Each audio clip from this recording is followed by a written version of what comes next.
Halo, balik bersama gue Ajay, si netizen yang suka ngomongin bola. Oke guys, jadi di video kali ini gue ingin kita berdiskusi lagi tentang tadi sore kan sudah, atau kemarin sore itu kan sudah diresmikan Alex Pastoor dan Daniel Lanzat sebagai asistennya Patrick Kluivert. Dan sudah datang juga ya ketiganya, Patrick Kluivert, Pastoor dan Lanzat sudah datang juga ke Indonesia dan sedang melakukan konferensi pers juga hari ini. Oke, gue cuma ingin kita berdiskusi apa yang akan terjadi jika debut dari Kluivert ini tidak berjalan baik, alias kalah dari Australia dan juga Bahrain. Gue bilangnya 2 pertandingan ya, kalah dari Australia dan juga Bahrain.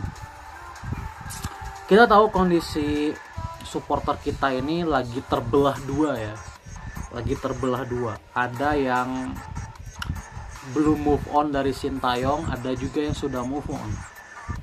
Gue mendapat komenan ini dari sekian banyak komen ya. Gue ada satu komenan yang gue notice banget, komenan dari netizen yang menurut gue ini komentar tolol sedunia, komentar tolol sedunia. Gue sekali lagi bilang, dimana dia mengkritik gue karena gue sekarang mensupport Kluivert. Kemarin gue muji habis-habisan Sintayong, sekarang gue muji Kluivert. Sekarang gue mensupport Kluivert. Dasar si paling ngerti bola, dasar tolol gitu-gitulah bahasanya. Ini untuk orang tolol kayak lu ya, gue kasih tahu. Gue tidak pernah FOMO sama orang. Tidak pernah FOMO. Gue akan mensupport siapapun yang sekarang jadi bagian dari timnas. Gue akan mensupport. Gue mengkritik Erick Thohir habis-habisan beberapa video gue terakhir, tapi gue sekarang masih tetap support Erick Thohir. Gue masih percaya sama Erick Thohir. Di luar kritikan gue, mengkritik boleh dong, ya kan? Gak usah terlalu FOMO lah. Gue gak FOMO sama siapapun. Siapapun yang ada di timnas sekarang itu wajib untuk disupport. Gak usah terlalu norak lah. Ya, gitu aja. Balik lagi ke konteks tadi. Ada yang belum move on dan juga ada yang udah move on. Yang belum move on itu yang tadi, yang komen tolol itu tuh. Orang-orang yang belum move on, bisa dibilang. Dan belum move on sih, gue sih sebenarnya fan-fan aja ya. Asal tidak menjelekan siapapun, tidak menghujat siapapun. Karena ada beberapa netizen yang belum move on, menjelek-jelekan orang, mengkambing hitamkan orang-orang gitu, mengkambing hitamkan Messi Hilgers lah, siapalah, seolah-olah menjadi penyebab dipecatnya Sintayong. Dipecatnya Sintayong itu murni keputusan PSSI. Gue udah bilang berkali-kali, kalian kalau ada pengen ada tempat kritik ke PSSI, bukan ke Messi Hilgers, bukan ke Liano dan lain sebagainya. Karena ini keputusan PSSI. Gitu. Itu untuk yang belum, yang udah move on, ayo kita terus suarakan dukungan kepada Patrick Kluivert ya dan timnya. Semoga ya balik lagi, karena meskipun gua sekarang mendukung Kluivert, tapi gua pun punya standar yang sangat tinggi, lebih tinggi bahkan dari Sintayong, lebih tinggi. Kenapa? Karena unsur-unsur seperti komunikasi kan itu, hal-hal seperti itu kan kurang di zaman Sintayong. Pasti di zaman Kluivert ini sudah diperbaiki dong. Dan kalau semua masalah ini sudah difix, artinya harusnya prestasinya juga lebih tinggi dari Sintayong. Nggak bisa dong prestasinya disamakan sama Sintayong. Makanya standar gua tuh jauh lebih tinggi dibanding Sintayong. Makanya kalau nanti kalah lawan Australia dan Bahrain, gua akan kritik habis-habisan Patrick Kluivert dan juga pastinya Pak Erick Thohir. Karena apa? Kalau kita kalah dari Australia dan Bahrain, hitung-hitungannya sangat sulit untuk lolos ke round 4.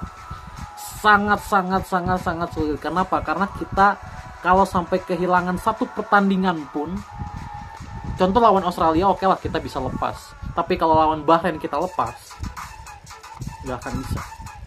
I told you nggak akan bisa, sulit sekali karena lawan terakhir kita adalah Jepang. Jepang hitungannya udah calculated loss lah, kita anggapnya udah kalah lah, udah hilang 3 poin gitu. Meskipun masih ada chance ya, masih ada kesempatan, tapi untuk gue lawan Australia dan Bahrain ini tidak boleh dilepas ya, tidak boleh dilepas.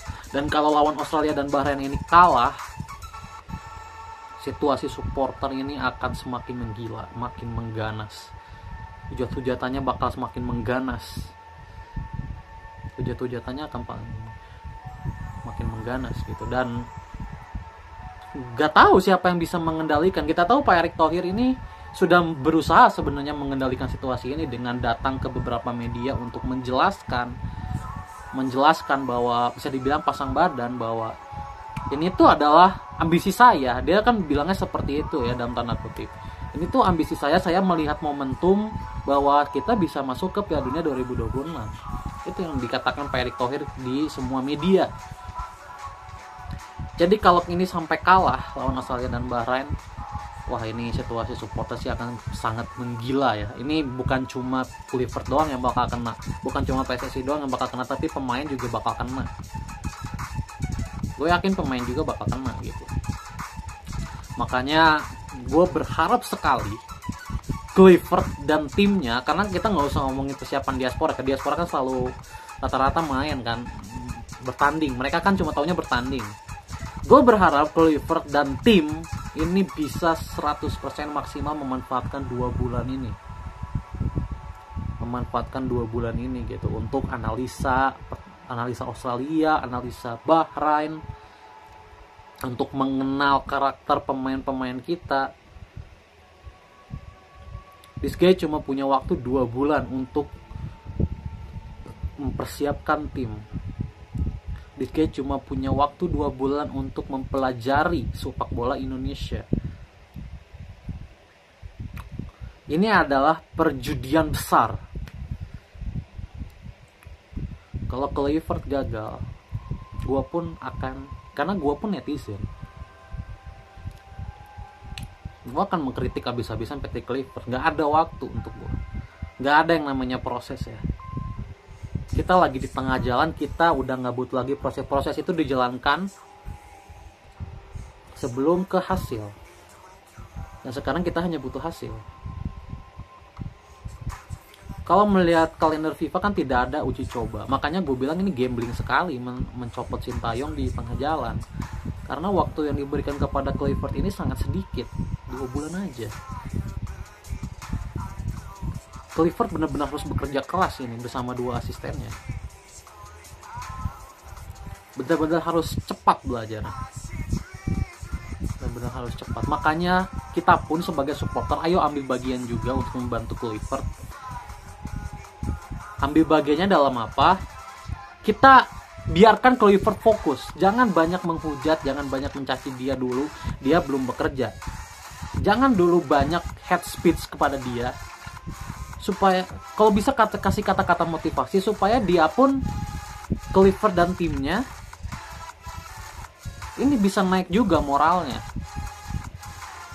bisa naik juga. Jadi ayo teman-teman, 2 bulan ini kalau bisa kita suarakan kata-kata positif untuk Kluivert dan timnya, karena 2 bulan ini sedikit, sangat sedikit ya. Jadi itu aja pesan gue. Nanti terserah lah setelah nanti misalkan kita balik lagi, kalau setelah kita kalah atau apa, terserah lah mau head speech atau apa bla bla bla bla whatever, terserah lah gitu. Tapi ya dimohon 2 bulan ini hentikanlah. Untuk yang belum move on dari Sintayong, head speech-nya ditahan dulu lah. Head speech-nya ditahan dulu. This guy butuh fokus, Kluivert butuh fokus.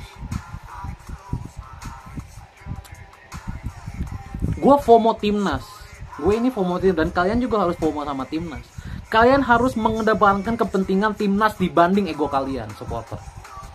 Kalian kalau cinta sama Sintayong pun pengen kan tim ini lolos Piala Dunia. Jadi ayo kita ambil bagian dengan memberikan komentar-komentar positif selama 2 bulan ini kepada Kluivert. Stop head speech. Enough. Masa lalu CV dia biarlah berlalu gitu. Lupakan. Untuk sementara lupakan. supaya dia bisa fokus bekerja. Itu aja kurang lebih. Bye.